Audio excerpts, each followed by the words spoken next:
بونجوار لو ماروك. السلام عليكم خوتي خواتاتي. اول حاجه الروح عزيزه عند الله، يعني كيف ما بغات تكون الفتره اللي غدوز ربما على المقتل ديال شي واحد النهار غيتفضح الدوسي، واحد النهار غيخرج للعلنيه، واحد النهار غيبان الحق وتظهر الحقيقه. لذلك هذا هو الهدف ديالنا من هذا الفيديو هذا، اننا نوصلوا الرساله ديال واحد الابن اللي ربما بقى حاس بالحقره لاكثر من 17 سنه.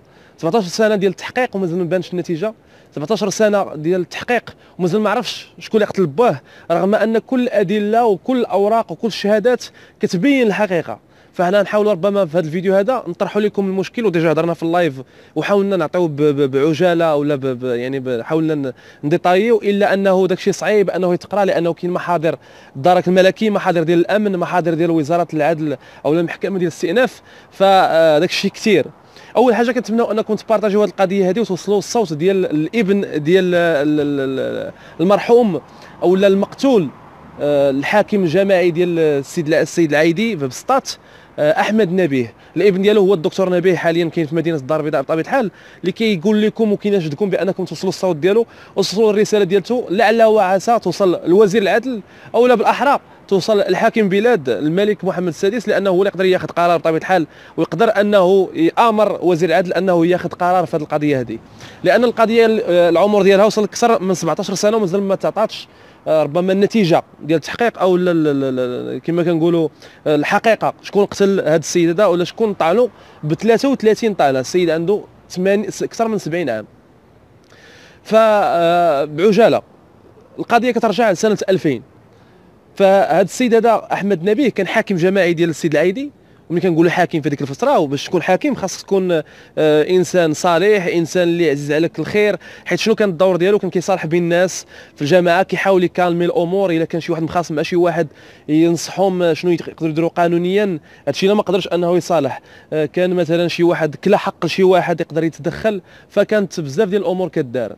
فكانوا جاو عنده شي عيالات من لا فامي ديالو بطبيعه الحال باش يتشكاو من واحد السيد سميتو محمد الدلوالي. هذا كان من اغنياء ديك الجهه، لاباس عليه وكذا، حكا ما حكا راه سنانا على شي وراقي. منين جينا من بعد السنوات اكتشفنا بانه سنانا على اراضي ديالنا، خدا لنا اراضي ديالنا شي 80 قطار تقريبا. فاكتشفوا هذه القضيه، وكان كيقول ربما غنسناو عليك الورقه ونتسنى حتى يموتوا وكذا وهذه باش ناخذ انا الاراضي. الحاكم منين شاف هذه القضيه هذه قال لهم فغتلتجئوا للقانون، ومشى للمسائل القانونيه باش يبين بانه كاين تما التزوير.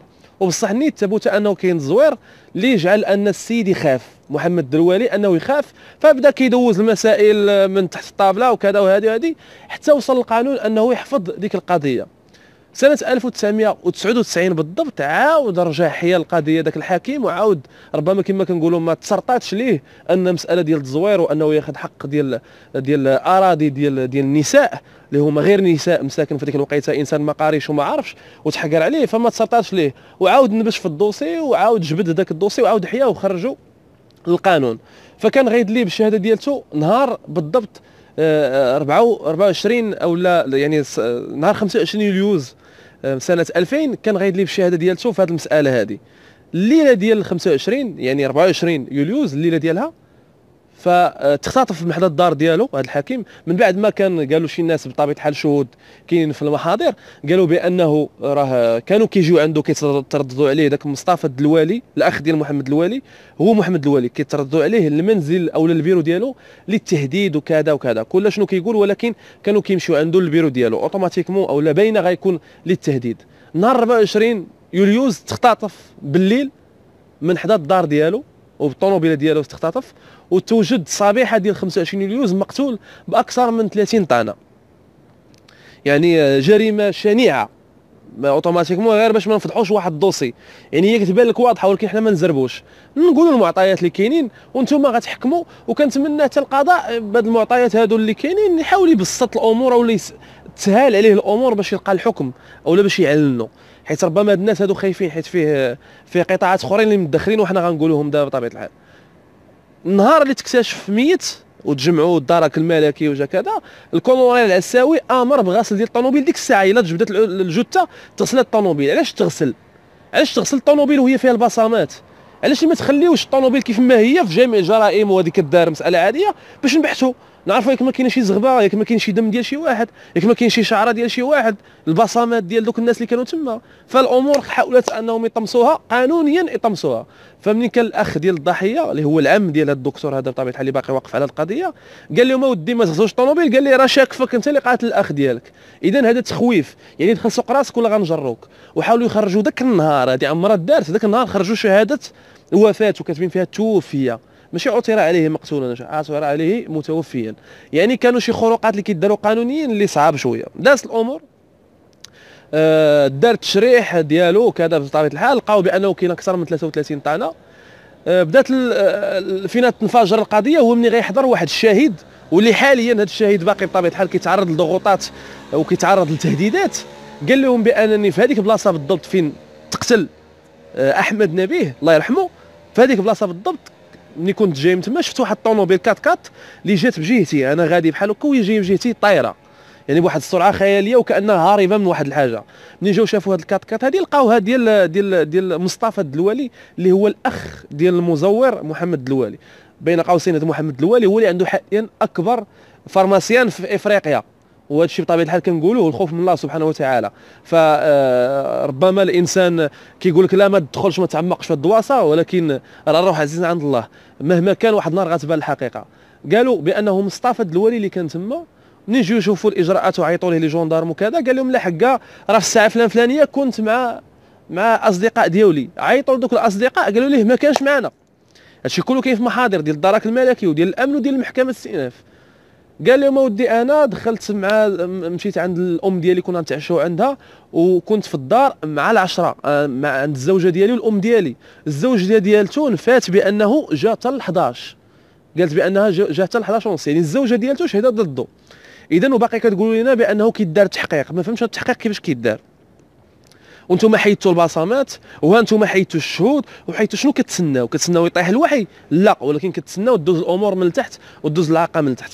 انا كنظن ومتاكد بان الدوسي هذا كيحاولوا انهم يعطلوه باش توصل 20 عام باش يدار ليه التقادم ويتقفل، لانه كاين فيه جهات وكاين فيه ناس اللي عندهم الدرك الملكي وكاين فيه كولونيل وكاين فيه ربما كانوا مسؤولين كبار في هذيك الجهه اللي تدخلوا او اللي كانوا عندهم اليد في هذه الجريمه هذه، وخافوا الى تفضح واحد غيجر معاه كل شيء.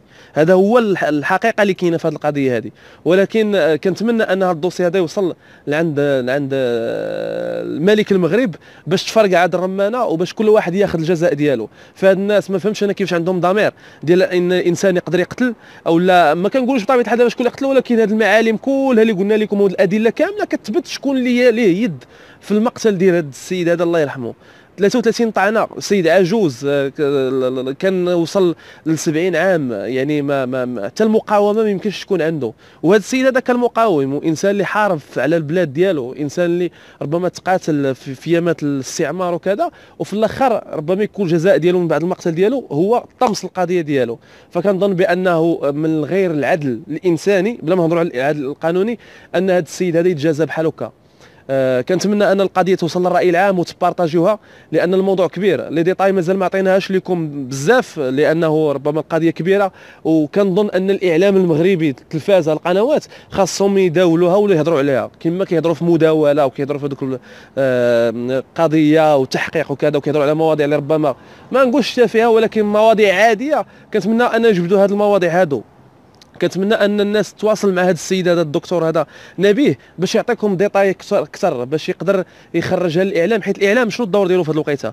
هو ما نقولش الضغط على القانون ولكن مساعده القانون. مزيانه هذه بغيتو نوليو نهضروا بحال هكا، مساعده القانون من اجل التوصل الى الحقيقه.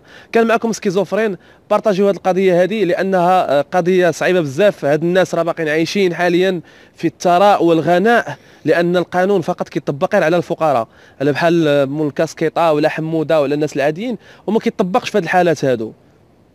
الحق لهم والقانون على الضعفاء. كان معكم سكيزوفرين، بارطاجيو الفيديو. السلام عليكم. قبل ما تخرجوا ما تنسوش تابوناو في لاشين يوتيوب وبارطاجيو الفيديو مع صحابكم في مواقع التواصل الاجتماعي، وما تنسوش ديروا جيم.